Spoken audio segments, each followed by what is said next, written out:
இவ இப்படி பாக்குறத பார்த்ததும் கூட இருக்கிற ஃப்ரெண்டு காதுல ஏதோ சொல்ல உடனே அந்த பொண்ணு, மேம் நீங்க இவ்வளவு அழகா இருக்கீங்களே, கண்டிப்பா நீங்க பிளாஸ்டிக் சர்ஜரி பண்ணிருப்பீங்க தானேன்னு இப்படி கேட்க, கிட்ட வந்து அவங்க டேபிள்ல ஒரு அடி அடிக்க மொத்தம் கிளாஸும் சைலண்ட் மோட்ல போகுது. இவளுக்கு மூஞ்சே மாறுது, தேவையில்லாம வாய் விட்டோமோன்னு.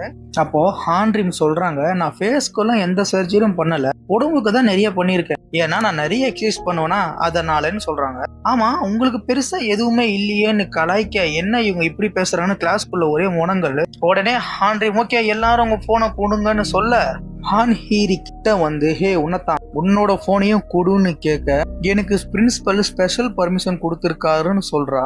இவங்க கிட்ட வந்து இன்னொரு முறை சொல்ல மாட்டேன், ஒழுங்கா உன் போனை கொடுன்னு கேட்க, ஓ அப்படியா, அப்ப அதை என் ஃபேன்ஸ் கிட்ட சொல்லுங்கன்னு போனை திருப்புறா. அப்படியே அந்த போனை பார்த்து அந்த போனை ஒரு கிக்கு விட்டு அடிப்பாங்க பாருங்க. அவ்வளவுதான், மொத்த கிளாஸும் பீதி ஆகிடும். யார் நீ எதுக்கு இப்படி பண்றன்னு கேட்க, அப்போதான் இன்ட்ரோடியூஸ் பண்ணிக்கிறாங்க, என்னோட பேரு ஹான்ரி, ஏஆர்பிபி இன்ஸ்பெக்டர். அது மட்டும் இல்ல, நான் ஆர்மில ஸ்பெஷல் போர்ஸ்ல இருந்திருக்கேன்னு சொல்ல எல்லாரும் அவங்க போனை கொடுக்கறாங்க. இங்க பாருங்க, எனக்கு நல்லா தெரியும் இது உங்க பிரைமரி போன் இல்லன்னு. நீங்க டீச்சருக்கு தெரியாம ஒரு போனை மறைச்சு வச்சிருப்பீங்க பாருங்க, அந்த போனை கொண்டு வந்து நீங்களா கொடுத்தீங்க.